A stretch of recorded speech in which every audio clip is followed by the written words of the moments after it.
Boa noite, irmãos. Graça e a paz de nosso Senhor e Salvador Jesus Cristo. Vamos abrir a palavra do Senhor na Epístola aos Hebreus, capítulo 12.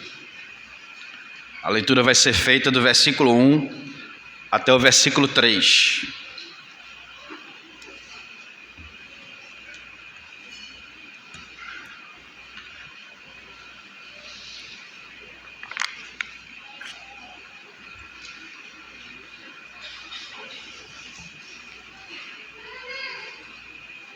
Hebreus, capítulo 12, do versículo 1 até o versículo 3. A leitura que eu vou fazer vai ser numa tradução diferente, tá certo? Então não fiquem assustados, que eu não vou estar lendo nem grego nem hebraico. É uma tradução diferente, é a Bíblia A Mensagem de Eugene Peterson. Na realidade não é bem uma tradução, é uma paráfrase, mas a pregação vai ser na tradução de vocês, tá bom? Diz assim a palavra do Senhor. Percebem o que isso significa? Todos esses pioneiros iluminando o caminho, todos esses veteranos nos encorajando, significa que o melhor a fazer é continuar. Livres dos acessórios inúteis, comecem a correr e nunca desistam. Nada de gordura espiritual extra, nada de pecados parasitas. Mantenham os olhos em Jesus, que começou e terminou a corrida de que participamos. Observe como Jesus fez, porque ele jamais perdeu o alvo de vista, aquele fim jubiloso com Deus.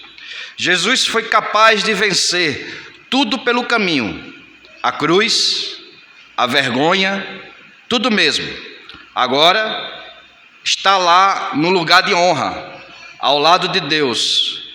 Quando se sentirem cansados no caminho da fé, lembre-se da história dele, da longa lista de hostilidade que ele enfrentou. Será como uma injeção de adrenalina na alma. Então o tema hoje, irmãos, da mensagem é: o Evangelho é como uma injeção de adrenalina na alma. Agora sim, vou voltar para a tradução de vocês e vamos expor o texto que eu acabei de ler. Irmãos, a carta aos Hebreus, hoje no mundo acadêmico já é unânime, onde as pessoas entendem que essa carta ela começou primeiro como uma pregação. Aqui nós temos uma pregação que depois se transformou numa epístola. Hoje é unânime isso no mundo acadêmico.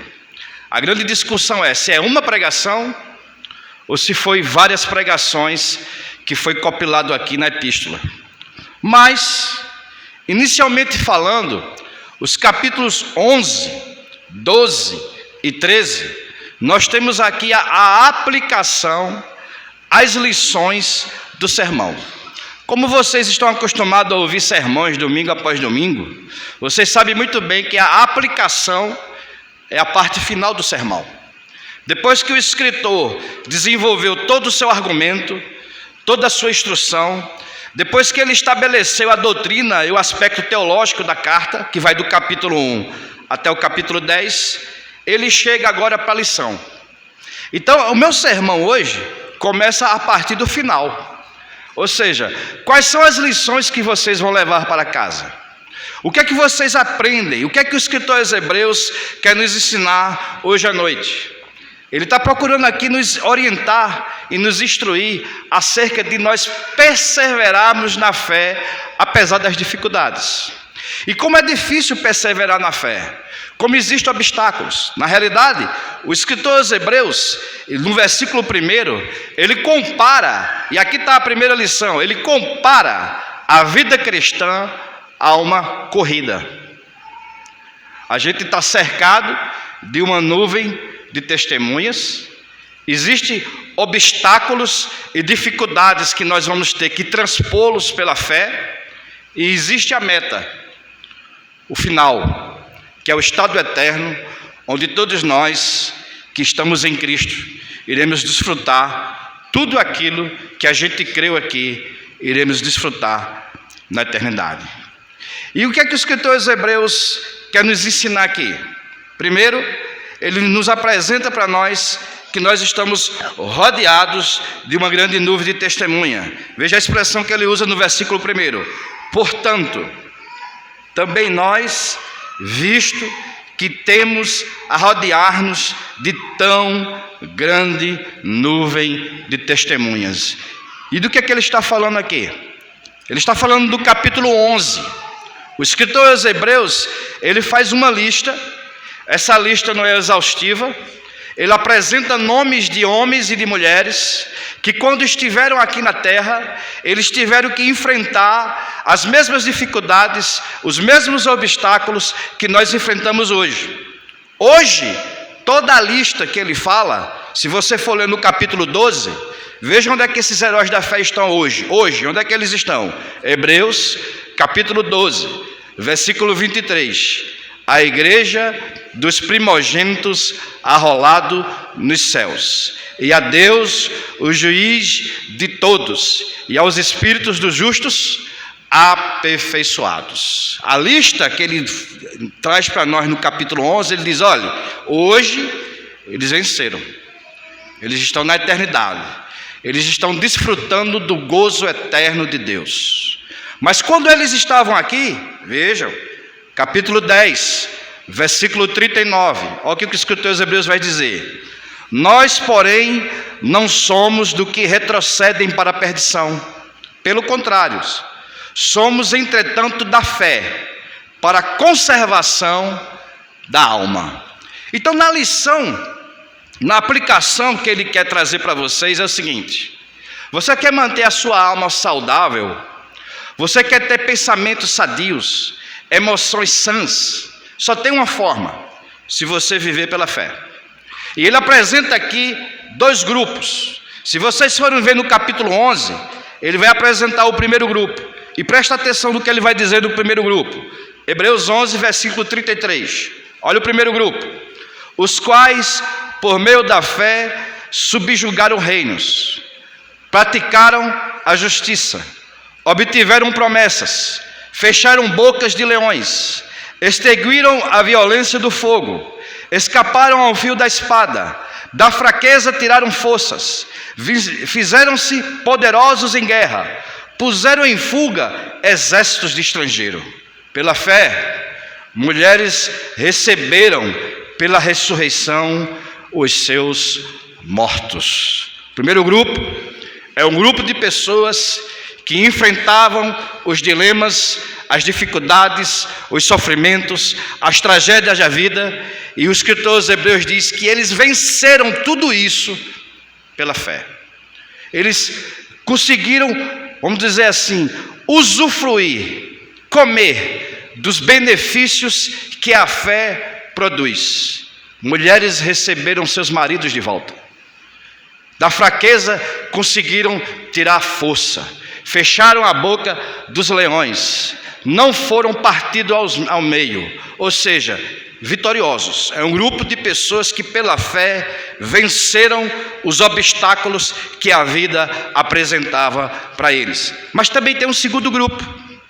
E nesse segundo grupo, está aí no versículo 36. Outros, por sua vez, é diferente do primeiro grupo, viu gente?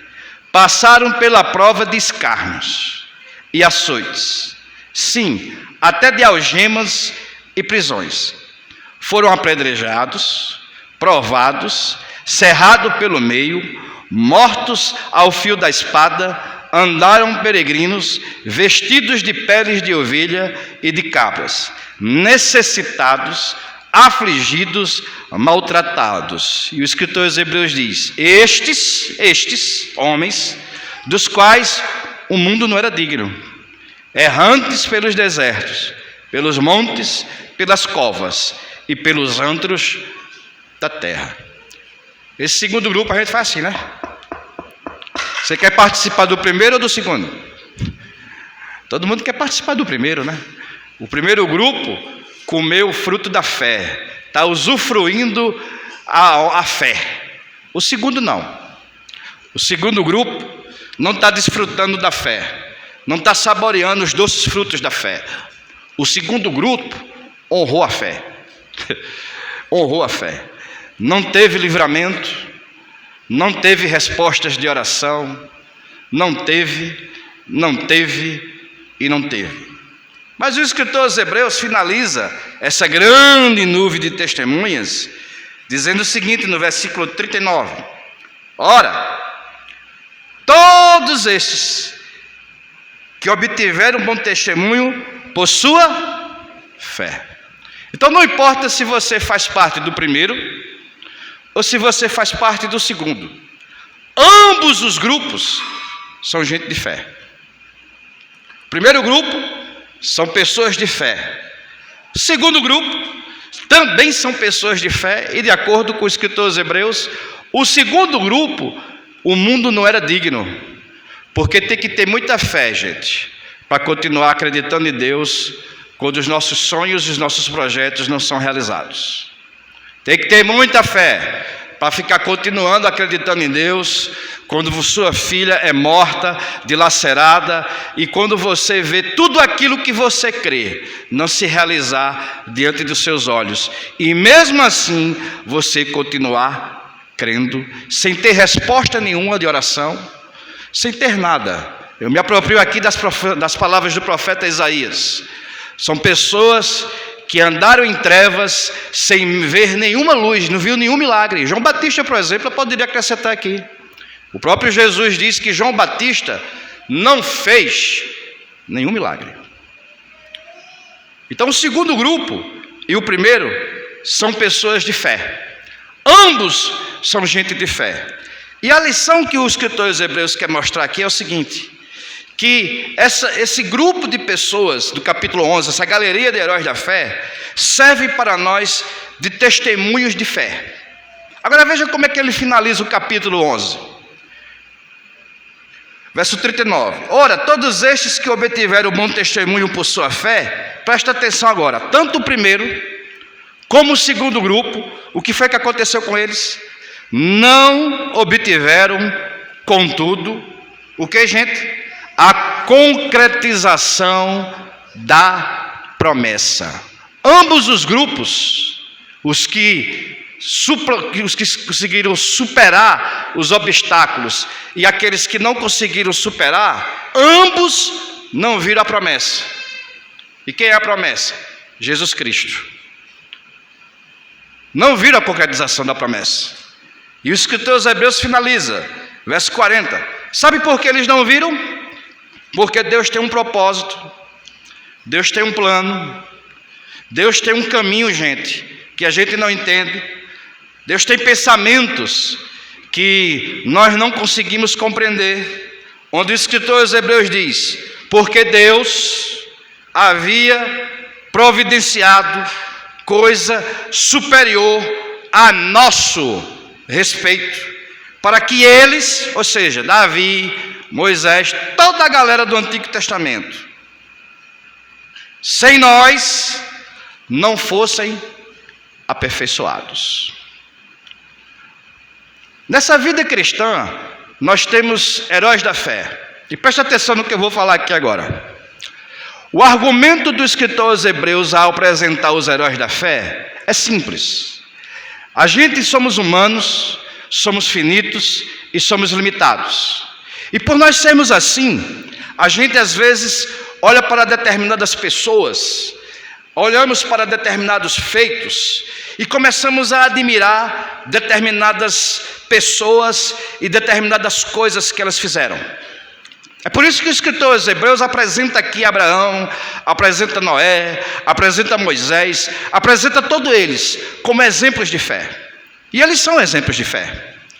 Eles nos inspiram, eles nos trazem esperança. Aqui ou acolá a gente fica vendo pregadores fazendo mensagens em cima da vida de Moisés, fazendo mensagens em cima da vida de Davi, de Salomão. Eu estou cansado de ouvir essas mensagens. E geralmente, sabe o que os pregadores fazem?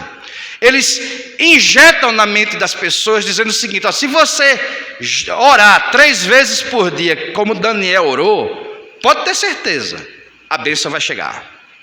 Se você administrar a sua casa, como vamos dizer assim, Neemias, como Esdras, pode ter certeza, a bênção de Deus vai chegar.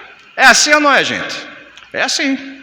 E aqui não importa se é calvinista, se é arminiano. Eu já vi calvinista pregar isso aqui.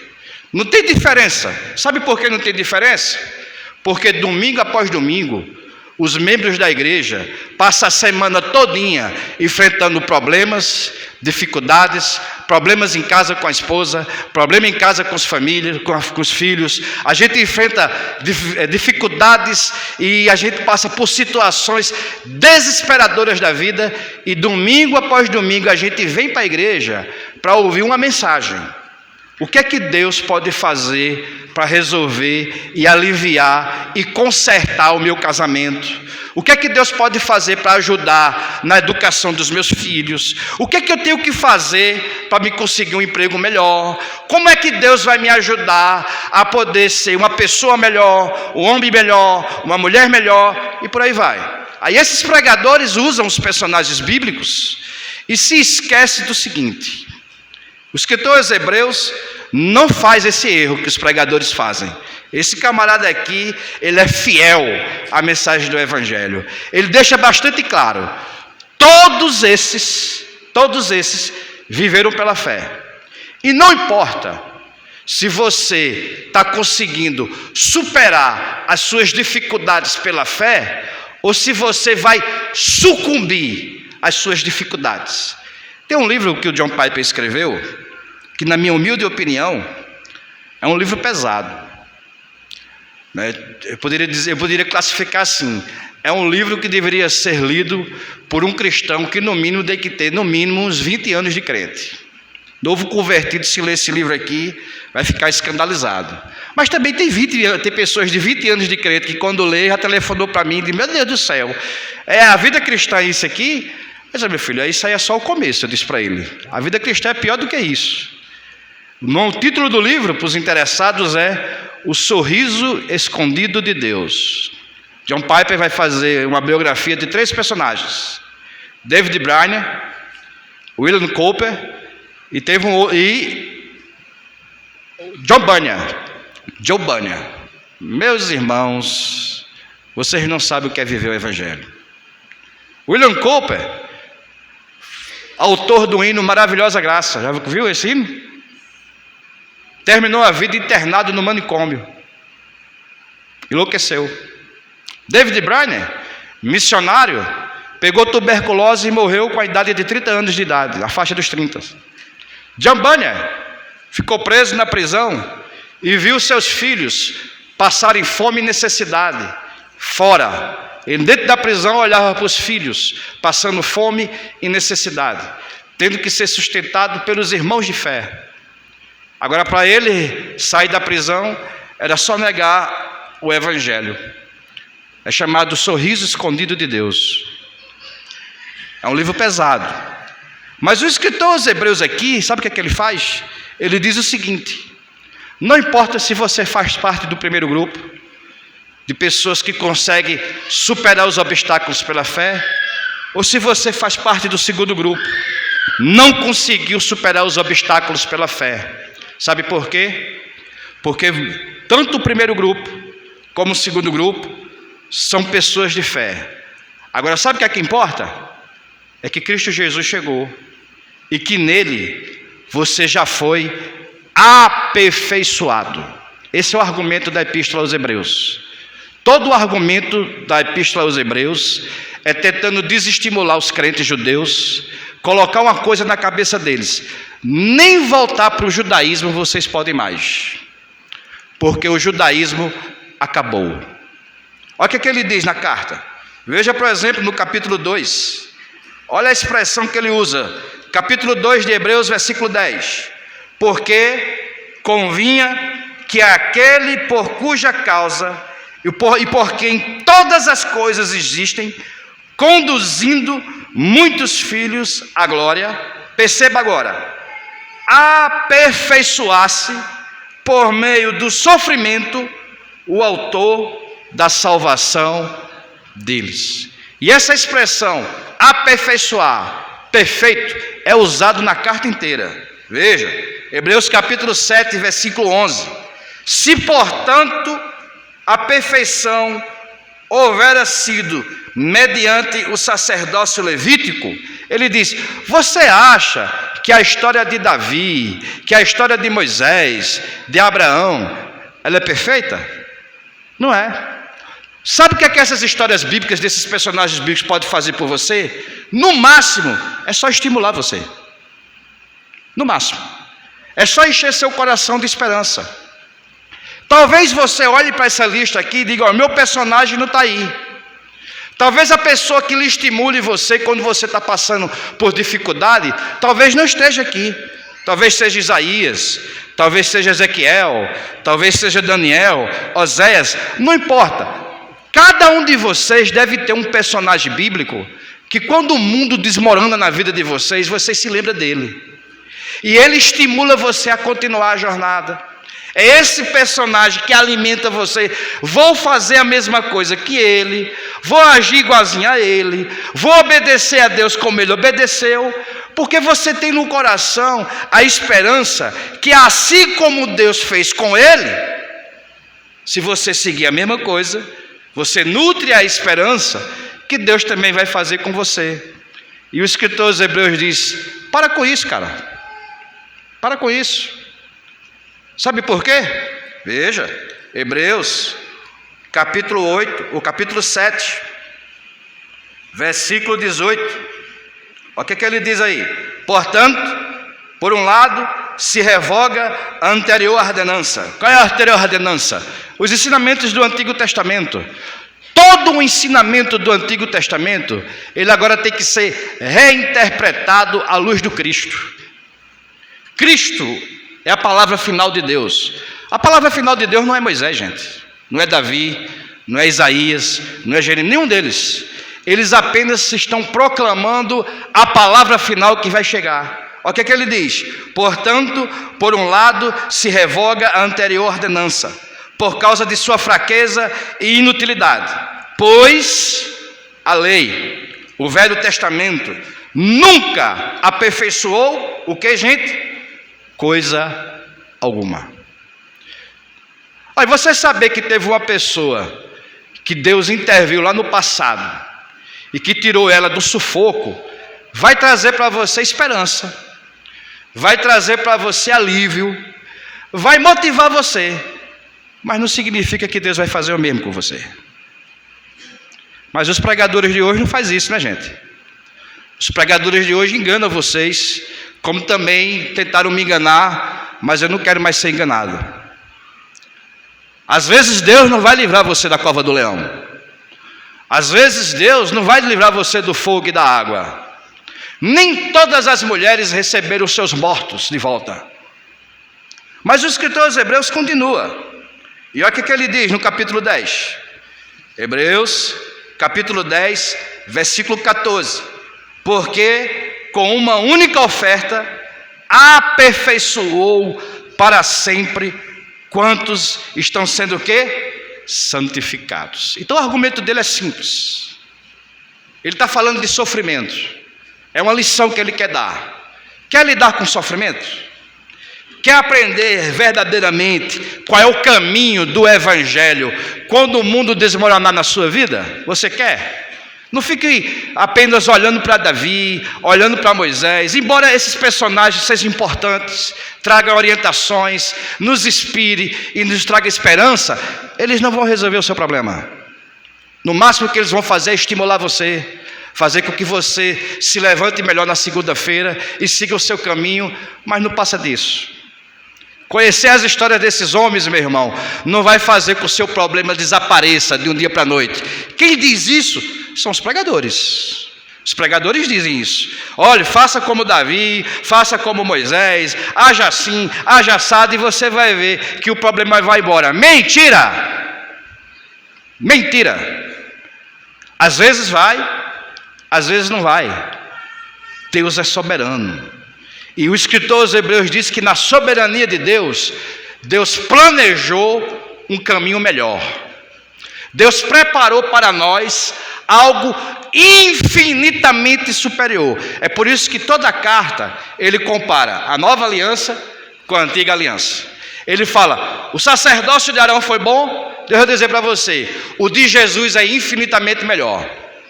O descanso que Deus deu semanal foi bom, deixa eu dizer para você, o descanso que Cristo vai lhe dar é eterno, é superior. Tudo que ele vai procurar no Antigo Testamento, ele vai dizer que agora em Cristo nós temos algo infinitamente superior, infinitamente melhor, e que quando nós acreditamos nisso, quando nós respiramos nisso, e quando nós vivemos isso, aí nós somos aperfeiçoados juntamente com Cristo. Mas ele continua, gente. Volta para Hebreus capítulo 12. Ele diz: portanto também nós, visto que temos rodeado de uma grande nuvem de testemunhas. Então essas pessoas, esses heróis da fé, eles viveram a vida com Deus e, vamos dizer assim, viveram com base na crença que eles tinham. O pouco de conhecimento que eles tinham, foi aí que eles depositaram sua fé. E esse pouco de conhecimento que eles tinham acerca do que foi revelado a eles, fez com que eles superassem os obstáculos e as dificuldades que se apresentavam para ele. Aqui vou dar um exemplo. José, a Bíblia diz que José superou várias dificuldades. E sabe do que José se apegava? Sabe qual era a promessa e a esperança que alimentava a alma dele todo dia? Está lá no final do livro do Gênesis. A esperança de José é que quando acontecesse o êxodo, os ossos dele não ficassem no Egito, fossem enterrados na terra da promessa. Foi com base nessa promessa, foi com base nessa esperança, que ele não se deitou com a esposa de Potifar, que ele virou o melhor prisioneiro que existia na prisão, que ele superou as dificuldades, e foi com base nessa promessa que ele perdoou os irmãos. Que promessa, Márcio? Saber que meus ossos não vai ser enterrado no Egito, vai ser enterrado na terra que mana leite e mel. Aí a minha pergunta é: essa promessa para você é suficiente para você enfrentar as dificuldades do dia a dia, meu irmão? Eu respondo: para mim não resolve nem dor de dente. Nem dor de dente. Saber que meus ossos vai ser enterrado em Israel não resolve nada para mim. Não consegue me estimular em nada. Não consegue nem mesmo ser uma dose mais forte dentro de mim, como diz o hino. Mas para José foi. Mas por que para José foi? Porque era aquilo que Deus havia revelado a ele. Mas o que é que está sendo revelado para nós, gente? Cristo. Cristo é a revelação final de Deus para nós. E quando nós temos Cristo, o que é que acontece? Desembarecemos-nos de todo peso e do pecado que tenazmente nos assedia. Corramos com perseverança a carreira que nos está proposta. Percebam, a vida cristã é uma corrida. E o escritor aos Hebreus aqui, ele diz que na época dele, não na nossa época, na época dele, os atletas, para poderem correr, eles tinham que estar praticamente seminus. Vocês sabiam disso? Porque não havia as tecnologias que nós temos hoje. Então tudo aquilo que o atleta entendesse que fosse embaraçar, dificultar, complicar a carreira, o que é que ele fazia, gente? Ele tirava. Ele não levava para a pista de corrida. E o escritor aos Hebreus prega isso aqui e diz: olha, sabe o que é que pode nos embaraçar? Sabe o que é que pode dificultar a nossa jornada? Sabe o que é que sufoca a vida cristã? Ele diz: o pecado. Jesus mesmo diz: por se multiplicar a iniquidade, o amor de muitos esfriará. O que é que está acontecendo com as igrejas hoje, gente? Muitos membros da igreja não estão mais vindo para a igreja. Vá ver a razão. Pode ter certeza. Pecado. Pecado. O pecado sufocou, o pecado exauriu e o pecado roubou a alegria da salvação de muitos cristãos. E o escritor aos Hebreus diz: nessa vida cristã, o pecado que tenazmente nos assedia tem que ser lançado fora. Lidar com o pecado tem que ser uma atitude radical, diz o escritor aos Hebreus. Mas é no versículo 2 E com esse versículo eu finalizo o sermão de hoje à noite. Nessa vida cristã, nessa carreira que nós temos que viver o Evangelho, nessa perseverança, nessa insistência de continuar crendo, só existe um que pode fazer alguma coisa por nós. E o nome dele não é Moisés, nem tampouco Paulo. Nenhum desses pode fazer nada por nós. Mas o escritor aos Hebreus, ele vai apresentar um que também veio para cá e teve que correr a mesma carreira que nós corremos. O Filho do homem se fez carne. Filho de Deus se fez carne. Habitou entre nós.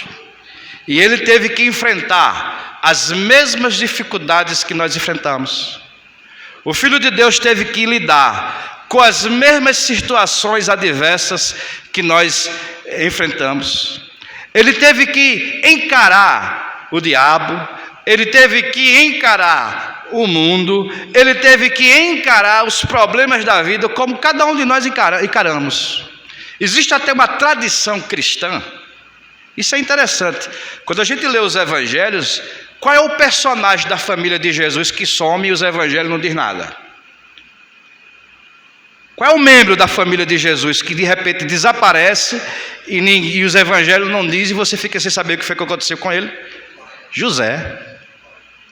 A tradição cristã, aqui é a tradição cristã, diz que provavelmente ele morreu. Não chegou a ver o filho desempenhar o seu ministério. Morreu. Aí o escritor aos Hebreus diz, olhe para Jesus. Verso 2. Olhando firmemente para Cristo. Ele é o autor, ele é aquele que começa, ele é o exemplo maior de fé, como também ele é o consumador. Ele é aquele que começa e ele é aquele que aperfeiçoa a fé. O maior exemplo de lidar com as dificuldades, o maior exemplo de lidar com as adversidades, o maior exemplo de lidar com as situações desaversas que você não sabe porque determinadas coisas estão acontecendo com você, porque Deus deixa que isso aconteça, porque Deus deixa que aquilo aconteça. O escritor aos Hebreus diz, quer aprender a lidar com isso de uma vez por todas? Olhe para Jesus. Veja como foi que ele agiu, veja como foi que ele lidou, veja qual foi as atitudes dele quando ele estava enfrentando as mesmas coisas que nós enfrentamos. As mesmas. Olha o que ele diz. Olhando firmemente para o autor e consumador da fé, Jesus. Agora perceba a expressão que ele usa. O qual, em troca da alegria que lhe estava proposta. Isso é maravilhoso. Jesus sabia que enquanto ele estivesse aqui na terra, ele teria que se submeter à lei. Jesus sabia que ele seria amaldiçoado. Jesus sabia que ele seria traído. Jesus sabia que a palavra dele não ia ser ouvida por todo mundo. Quando ele chega em Jerusalém, sabe o que é que Jesus faz? Se eu não me engano é Lucas que narra isso. Ele chora, Jerusalém, Jerusalém. Quantas vezes eu quis te ajuntar como a galinha ajunta os seus pintainhos, mas vós não quisestes. Jesus sabe o que significa ter um parente que não quer ouvir o evangelho. Jesus sabe o que significa ter um amigo que não quer saber do evangelho. E como foi que ele lidou com isso? Ele chorou, gente. Ele chorou. Porque existem coisas, meu irmão, que não vai ser transformado. Existem situações que não vai ser mudada. Existem circunstâncias que não vai ser alterada. Jesus teve que lidar com uns dos seus apóstolos e um deles era do diabo, o filho da perdição. Jesus sabia que existem árvores que meu pai plantou. Toda árvore que meu pai plantou não vai ser arrancada. Mas as árvores que meu pai não plantou serão arrancadas. Jesus tinha essa plena consciência de que ninguém conhece o Pai senão o Filho. E ninguém conhece o Filho, senão aquele a quem o Senhor quiser revelar. Então, no mundo, a gente vai ter que aprender a lidar com isso. O seu pai vai para o inferno se ele não acreditar em Cristo. O seu avô vai morrer e vai para o inferno se ele não se dedicar ao Senhor Jesus Cristo. E isso você vai ter que aprender a lidar. Sabe por quê? Porque ele aprendeu a lidar. O escritor aos Hebreus diz mais, que ele suportou a cruz. E quando você lê os evangelhos, é fantástico a forma como os evangelhos diz. As pessoas que passavam lá na hora quando ele estava crucificado, sabe o que elas diziam? Elas diziam assim: se tu realmente é aquilo que tu diz ser, tu não diz que é a luz do mundo? Tu não diz que é o caminho, a verdade e a vida? Tu não diz que eu e o Pai somos um? Pronto. Aí está a oportunidade. Desce da cruz, que a gente vai acreditar em você. É aquele tipo de afronta que as pessoas fazem, né? Cada um de vocês já deve ter sido afrontado dessa natureza. Tu não é homem, tu não é mulher, tu não tem dinheiro, tu não é isso, tu não é aquilo. E geralmente, qual é o caminho que você toma? O que é que você faz quando você é afrontado dessa forma? Você não suporta a cruz, né? Ele suportou. Um dos ladrões disseram: faz alguma coisa por nós, se tu realmente és aquilo que tu diz ser. Muda a sorte, muda as circunstâncias. Ele mesmo disse: se eu quisesse, eu rogaria ao Pai, e ele mandaria 12 legiões, uma legião de anjos, uma quantidade enorme de anjos. Só para vocês terem uma ideia, irmãos, um único anjo, o anjo do Senhor, um só, matou 185 mil assírios. O que é que uma legião de anjos não faria naquela época, naquela hora? Mas ele suportou a cruz, suportou até o fim. E mais, não fazendo caso da ignomínia. Quando ele estava no Getsemane, e aqui, meu irmão, eu acredito que seja a maior lição que Jesus pode nos proporcionar. Quando ele estava no Getsemane, cujo significado da expressão significa prensa de azeite, ele foi prensado. Ele foi, o Filho do Homem, ele foi moído. O seu suor se transformou em sangue. E que quando nós cristãos estamos passando por dificuldade, quando nós cristãos estamos sendo massacrados, sufocados, a gente está sendo assim, exaurido pelas aflições, o que é que a gente faz? Tiago diz o que é que a gente faz. Quando nós estamos aflitos, ore. Não é assim? Porque a gente acredita, a gente tem a esperança que a oração, Deus pode intervir e mudar nossa sorte. Isso é uma verdade. A oração pode alterar e mudar circunstâncias e realidades que Deus estabelece no seu plano, se Ele quiser mudar. Muitas pessoas, por meio de orações, reverteram situações desfavoráveis, conseguiram reverter circunstâncias que ninguém acredita. O ponto aqui do escritor aos Hebreus é o seguinte: quando o cristão ele passa por um momento de aflição, ele tem ainda um refúgio aonde ele pode se refugiar: a oração. Jesus não teve isso. Jesus não teve isso. Ele orou 3 vezes. E ele sabia que aquilo que ele estava pedindo, ele não seria atendido. Passa de mim o cálice. Ele sabia que não seria atendido. Ou seja, aquilo que eu e você temos, esperança, alegria, conforto na oração, porque a gente desconhece o propósito de Deus para a nossa vida, ele não teve. Por que ele não teve? Porque ele conhecia o propósito de Deus para a vida dele. Ele sabia muito bem, chegou a hora, é chegada a hora de o Filho do Homem ser entregue. Ele passou os 3 anos dizendo isso, mas na hora do momento de dor, na hora do momento de angústia, na hora do momento de aflição, ele suplicou a Deus, orou: Senhor, livra-me desta hora. Mas ele não foi atendido. Aí a minha pergunta é, irmãos,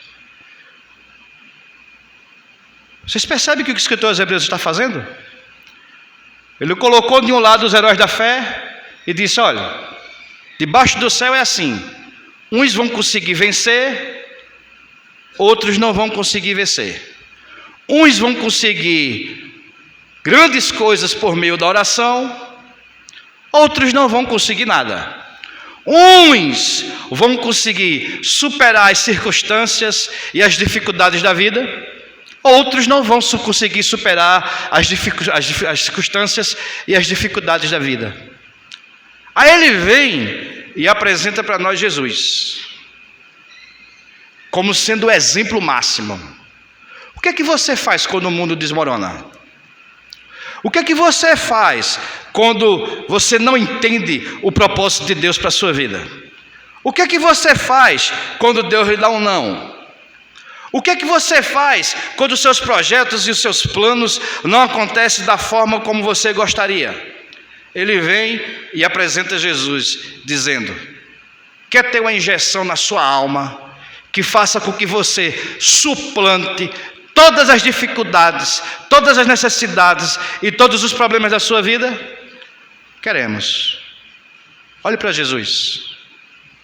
Porque Jesus, quando esteve aqui na terra, ele tinha plenos poderes para poder transformar as circunstâncias e as situações.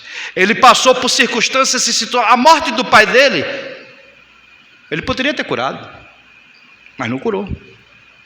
Circunstâncias adversas, ele poderia ter alternado, contornado, mas ele não fez. Problemas que vinham sobre ele, ele com uma palavra mágica, gente, ele poderia resolver com o estalar dos dedos, mas não fez. Pelo contrário, ele suportou a cruz, ele se submeteu à vontade de Deus, mesmo sabendo que a vontade de Deus para ele era a morte, ele aceitou. Ele se submeteu. Às vezes a gente não se submete. A gente é que nem aquela expressão que diz assim: se você não pode vencê-lo, junte-se a ele. Então, quando Deus vem e estabelece a sua vontade sobre nós, a gente não tem alternativa, é isso que eu estou querendo dizer. Ou você se submete e aceita a vontade de Deus, ou então você vai ficar frustrado, desanimado, revoltado, decepcionado com Deus para toda a vida. Saiba de uma coisa: tem circunstâncias que Deus não vai mudar na sua vida. Talvez Deus nunca modifique sua esposa, talvez Deus nunca modifique seu marido, talvez você nunca consiga realizar os projetos e os planos que você tanto quer no seu coração. Aí a pergunta que o escritor aos Hebreus é: o que foi que Jesus fez quando as circunstâncias e as situações na vida dele não foram alteradas? E diferente de você e de mim, ele tinha condição de alterar. O diabo mesmo tentou ele: transforma pedra em pão. Se ele quisesse, ele tinha transformado pedra em pão. Ou você acha que ele não poderia transformar pedra em pão? Eu já ouvi um cara dizer: não, mas se ele transformasse pedra em pão, ele ia ouvir a voz do diabo. E daí se ele fosse ouvir a voz do diabo? Ele já ouviu a voz do diabo com Jó? A conversa de Deus com Jó foi o quê? Ele ouviu a voz do diabo, ou não ouviu? Deus não ouviu a voz do diabo ali? Ouviu. Mas o propósito da tentação não foi ele ouvir ou não ouvir a voz do diabo. Foi ele aceitar a vontade de Deus para a vida dele, mesmo ele tendo condição de modificar. É por isso que ele se submete. E a gente não. A gente é mais uma resignação. A gente não tem alternativa. É isso que eu estou querendo dizer. Ele teve. E mesmo ele tendo alternativa, ele preferiu correr a vida cristã, enfrentar os mesmos obstáculos que eu e você enfrentamos. E como foi que ele enfrentou?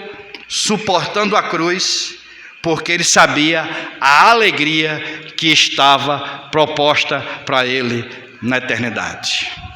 É assim que a gente enfrenta as dificuldades. Nós não enfrentamos a dificuldade, irmãos, acreditando meramente na intervenção de Deus. Sabe por quê? Porque às vezes Deus não intervém.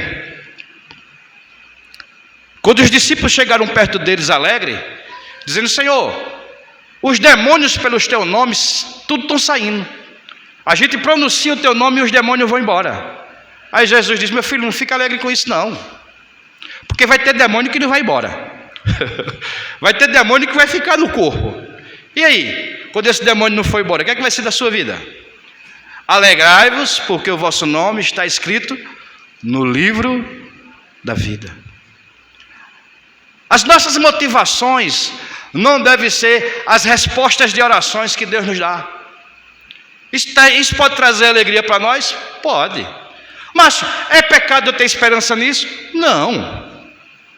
Mas ela não pode ser o fundamento da tua fé. Porque no dia que Deus não te ouvir, tu vai fazer feito Saul. Quando Deus não quis atender a oração de Saul, sabe o que foi que Saul fez? Procurou a pitonisa de Endor. E o brasileiro tem essa mania, né? De acender uma vela para Deus e uma para o diabo. O brasileiro tem isso. Cuidado, irmãos.